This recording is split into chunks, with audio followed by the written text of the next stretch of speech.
یہ سال ہے 1930 اور مقام ہے اٹک کا قلعہ۔ اٹک کے قلعے میں ایک برٹش آرمی کی یونٹ رہا کرتی تھی اور ایک انڈین آرمی کی۔ برٹش آرمی کی یونٹ کا انچارج ایک میجر تھا، میجر رابرٹ میسی۔ ایک دن اپنے دفتر میں، دوپہر کا وقت تھا، 2 بجے کے قریب، اپنے دفتر میں بیٹھا کام کر رہا تھا۔ اس نے دیکھا کہ اس کے سامنے جو گراؤنڈ ہے وہاں پہ ایک مسلمان سپاہی کو سزا کے طور پر دوڑایا جا رہا ہے۔ سخت گرمی کا موسم تھا، اٹک میں گرمی ویسے بھی بہت ہوتی ہے، جون کا مہینہ تھا۔ اس نے دیکھا کہ 1 گھنٹہ مسلسل اس کو یہ سزا دی جاتی رہی اور وہ دوڑتا رہا۔ 1 گھنٹے کے بعد جو اس کا سزا دینے والا سکھ حوالدار تھا، اس نے اس کو 15 منٹ کا وقفہ دیا۔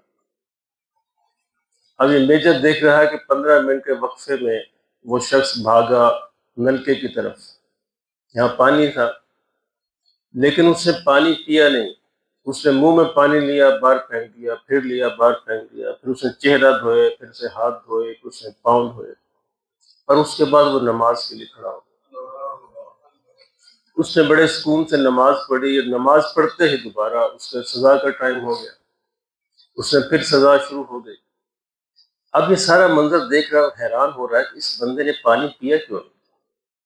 اتنی سخت گرمی ہے، جون کا مہینہ ہے، 50 ڈگری سینٹی گریڈ ٹیمپریچر ہے، اور اس کو پانی کا موقع ملا، اس نے پیا نہیں۔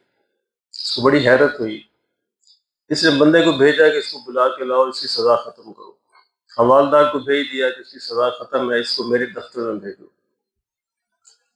اور وہ اس کو دفتر میں بلایا، اس سے پوچھا کہ تمہارا نام کیا ہے؟ اس نے اپنا نام بتایا۔ پوچھا کہ مجھے یہ بات بتاؤ کہ 1 گھنٹہ سخت گرمی میں تم دوڑتے رہے، سزا ملتی رہی، سخت پیاس کا موسم ہے، گرمی ہے، لیکن تم نے پانی پیا کیوں نہیں؟ اس نے کہا جی سر، اس لیے کہ میں روزے سے ہوں، روزے میں مسلمان پانی پی نہیں سکتا۔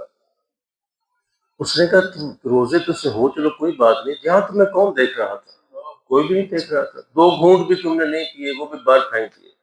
اس نے کہا سر، ہم روزے اللہ کے لیے رکھتے ہیں، اللہ دیکھ رہا تھا، کوئی مجھے دیکھے نہ دیکھے، میرا اللہ میرے ساتھ ہے، ہر وقت دیکھ رہا ہے۔ اس نے کہا اچھا دوسری بات بتاؤ کہ تمہیں 15-20 منٹ ملے، تم تھوڑا لیٹ جاتے، آرام کر لیتے، تم نماز کے لیے کھڑے ہو گئے، وہ بھی تم نے آرام نہیں کیا۔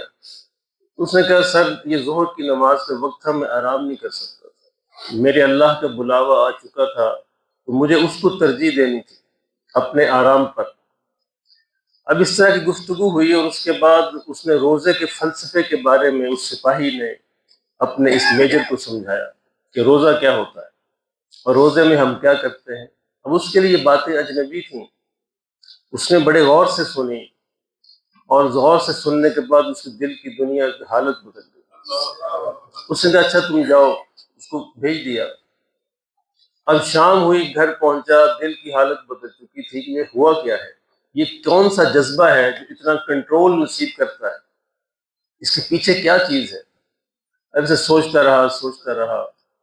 اگلے دن چھٹی رہ کر راول پنڈی پہنچا، اور راول پنڈی میں جتنی کتابیں اس کو اسلام کے بارے میں نظر آئیں وہ اس نے خرید لی، قرآن بھی خریدا، کتابیں بھی خریدی، اور واپس آ کر 1 ہفتے کی چھٹی لے کر اپنے گھر میں بند ہو گیا اور ساری کتابیں پڑھ ڈالی۔ اسلام کے بارے میں مزید تحقیق جانتا رہا، آخر 1 ہفتے کے بعد دل کی دنیا مکمل بدل گئی، اور یہ جمعے کے دن مسجد میں پہنچا اور امام سے کہنے لگا کہ میں نے اسلام قبول کرنا ہے۔ اب امام بیچارہ چھوٹے درجے کا سپاہی، وہ ڈرے کہ اب یہ ایک میجر ہے اور ہے بھی برٹش ہے، اور میرا تو مسئلہ بن جائے گا۔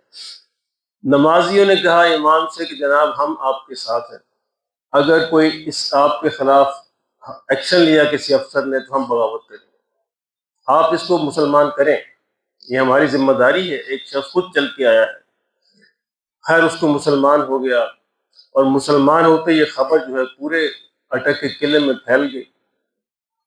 تو جو بڑا افسر تھا اس نے اس کو بلایا اور اس سے پوچھا کہ کیا یہ بات صحیح ہے؟ اس نے کہا صحیح ہے۔ اس نے کہا کہ اچھا تمہیں نظر بند کیا جاتا ہے، اریسٹ کیا جاتا ہے، اریسٹ کر لیا۔ اور فوراً اپنے ہیڈ کوارٹر میں پیغام بھیجا کہ یہ واقعہ پیش آیا ہے۔ اگلے دن بریگیڈیئر صاحب ہیڈ کوارٹر سے تشریف لائے اور انہوں نے آ کر اس کو کورٹ مارشل اس کا شروع ہو گیا، کیوں اسلام قبول کیا۔ خیر کورٹ مارشل ہوا اور اس کو سزا دی گئی کہ فوراً ڈسمس کر دیا جائے۔ اس زمانے میں اس کو 12 پتھر کی سزا کہتے تھے۔ 12 پتھر سے مراد ہے کہ نوکری سے بھی جائے گا، اس کا مال اسباب بھی ضبط کر لیا جائے گا، گھر بھی ضبط، سب کچھ ضبط ہوگا۔ چنانچہ اس کے ساتھ بھی یہی حال ہوا، اس کو خالی ہاتھ کھڑے ہو کر اٹک سے نکال دیا گیا۔ سامان بھی ضبط، کتابیں ضبط، پیسے ضبط، ہر چیز ضبط۔ اب اس کی جیب میں کوئی 200-300 روپے تھے، پر اس کو ساتھ لے کر اس کو گاڑی میں بٹھا کر لاہور روانہ کر دیا۔ اب جاؤ، دوبارہ ادھر کبھی نہ آنا، اب یہ تمہاری سزا ہے۔ میرے محترم دوستو، ہمیں تو ماں کی گود میں کلمہ ملا ہے نا، ہمیں اس کی قدر نہیں پتہ۔ لوگوں نے بڑی بڑی قربانیاں دی، آج کے دور میں بھی دے رہے۔ یہ وہاں پنڈی سے بیٹھا لاہور پہنچا، اب کچھ بھی نہیں اس کے ہاتھ، ایک کپڑا تک نہیں۔ لاہور ریلوے اسٹیشن پہ اترا تو ایک ہوٹل میں جا کے اس نے ایک کمرہ لیا کہ میں چند دن ٹھہرتا ہوں یہاں پہ۔ وہاں پہ ٹھہرا، سوچتا رہا کیا کروں، میرا تو کوئی جاننے والا نہیں، پورے لاہور میں کوئی واقف نہیں ہے۔ آخر غور کرتے کرتے وہ جاتا، جب کھانے کا ٹائم آتا تو ڈائننگ ہال میں بیٹھ جاتا، ورنہ اپنے کمرے میں غور کرتا رہتا۔ ایک دن ڈائننگ ہال میں بیٹھا تھا، اسی سوچ میں ایک بندہ اس سے قریب آیا، کہنے لگا جی میں روز آپ کو دیکھتا ہوں، آپ بیٹھے رہتے ہیں، سوچتے رہتے ہیں، کیا مسئلہ ہے؟ میں آئی ہیلپ یو، کوئی ہیلپ میری سے چاہیے؟ اس نے کہا، اپنی کہانی اس کو سنائی، یار میں ایسے تھا، میجر تھا، یہ تھا، فلاں تھا، مسلمان ہو گیا ہوں، تو یہ میرا مسئلہ ہے۔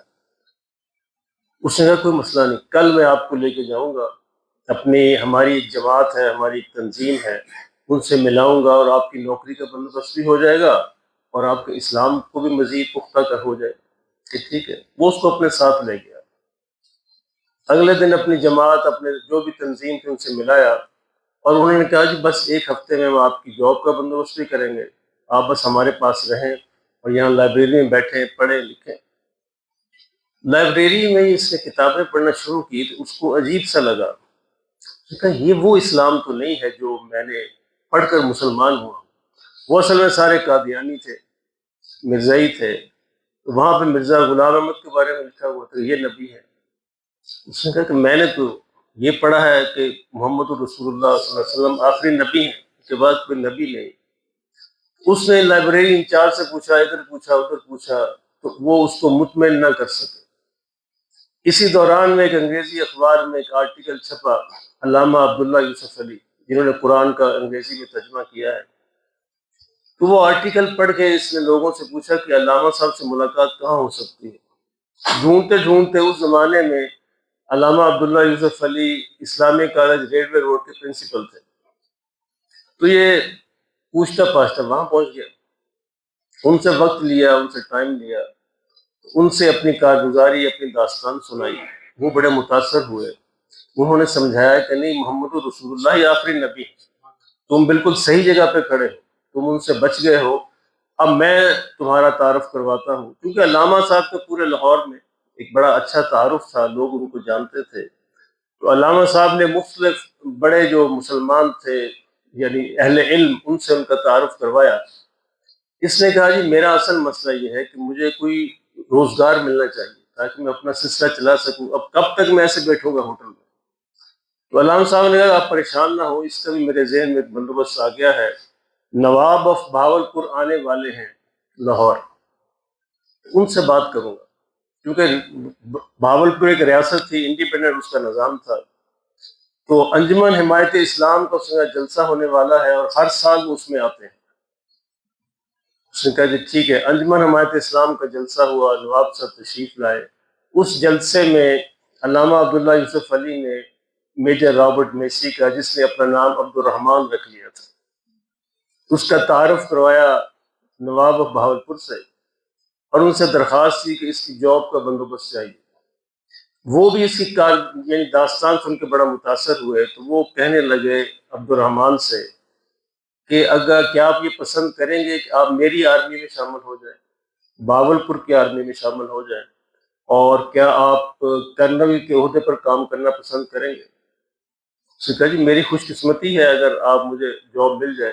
خیر نواب صاحب ان کو اپنے ساتھ لے گئے اور بہاولپور کی ریاست میں کرنل کے عہدے پر اس کو فائز کر دیا۔ وہاں رہائش بھی ہو گئی، نواب صاحب نے ان کی شادی بھی کروائی اور وہیں پہ رہے۔ یہ کہانی لکھی ہے میجر میسی کے جو سیکنڈ ان کمانڈ تھے، ایک مسلمان نوجوان، اس نے کہا کہ اللہ کی شان ہے کہ 4 برس وہ زندہ رہے اور 1934 میں ان کا انتقال ہو گیا۔ اور جب کہتے ہیں ان کا انتقال ہوا، ان کی قبر پر جب تک نواب آف بہاولپور زندہ رہے، ہر آتے جاتے ان کی قبر پر ٹھہر کر سلام کر کے جاتے تھے۔ یہ اتنی مقدس شخصیت ہیں۔ تو میرے محترم دوستو، عرض کرنے کا مقصد یہ ہے کہ وہ عمل جس کے ساتھ قربانی ہو، وہ عمل ایک دنیا کو متاثر کرتا ہے۔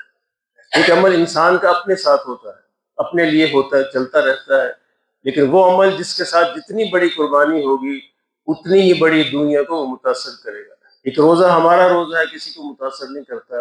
ایک روزہ اس سپاہی کا روزہ تھا جس نے ایک بندے کی دنیا بدل ڈالی، اور وہ پھر اس سے اللہ نے بڑے کام لیے۔ اللہ ہمیں قربانی والے اعمال کرنے کی توفیق نصیب فرمائے۔